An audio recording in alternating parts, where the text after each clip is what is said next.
I wanted to do a little video review of the Samsung Freeform. It was just released last week, and currently there are no videos of it.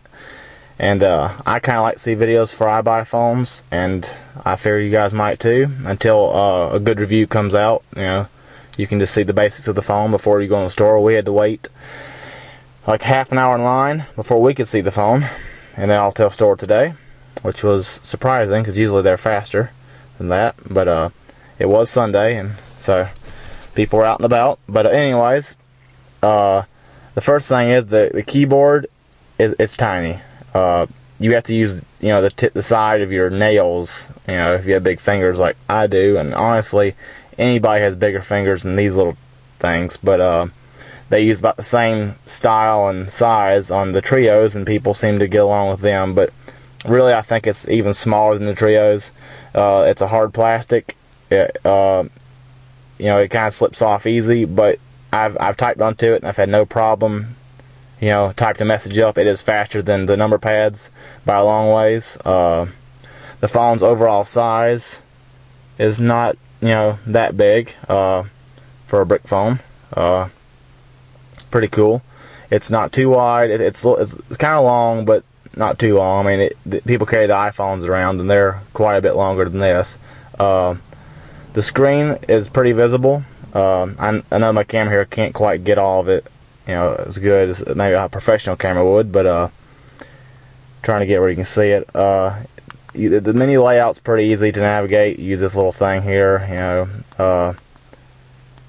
It's easy, but again, your hands will slip off this, sorta. See, my nail will slide off that.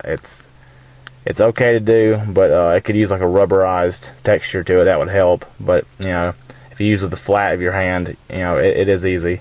You got a back button right here. I know you can't read the text onto it, but you got a back button, and then you got your phone, your power on, phone off, and you know, you turn your phone on with this button. So you get out this menu first.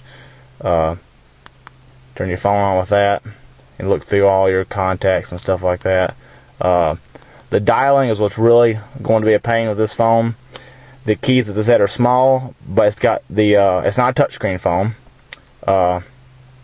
So you're gonna have to dial with these things here, and you know, they're very tiny. The number pad is, you can see the black outline right there.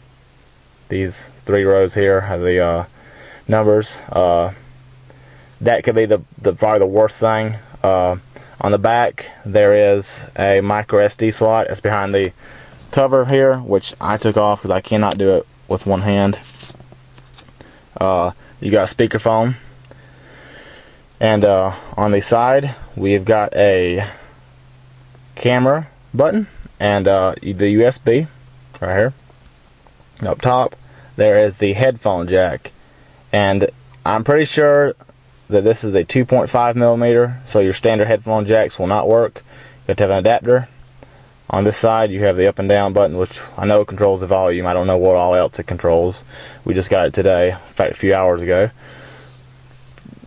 And overall, the phone's pretty good. I don't know about how visible the screen is in daylight. I know that, as you can see, it's got glare onto it, and you know, I guess that's typical of all cell phone screens. I mean, I haven't seen really any of them that are great in sunlight, but it's pretty good phone overall. It's light, not too big, and that is the basic review